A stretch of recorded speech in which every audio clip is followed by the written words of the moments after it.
ఒక చిన్న మంచి మాట ఏంటిదంటే, మనస్సు పంచితే బంధం పుడుతుంది, మాట పంచితే అనుబంధం పుడుతుంది, ఆత్మీయత పంచితే అభిమానం పుడుతుంది. మనిషికి మనిషి దగ్గరైతే సంతోషం పుడుతుంది. అదే దైవానికి దగ్గరైతే శాశ్వతమైన ఆనందము మన సొంతమవుతుంది.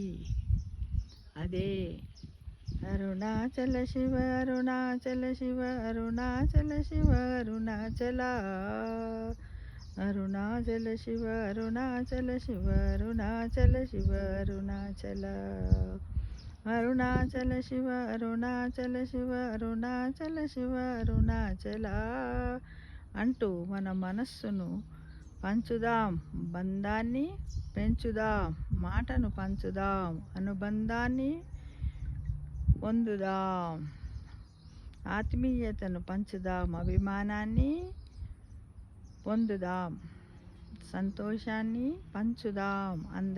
అందరి నుండి సంతోషాన్ని మనం స్వీకరిద్దాం. అలానే దైవానికి దగ్గరై శాశ్వతమైనటువంటి ఆనందం మన సొంతం చేసుకుందామా ఫ్రెండ్స్?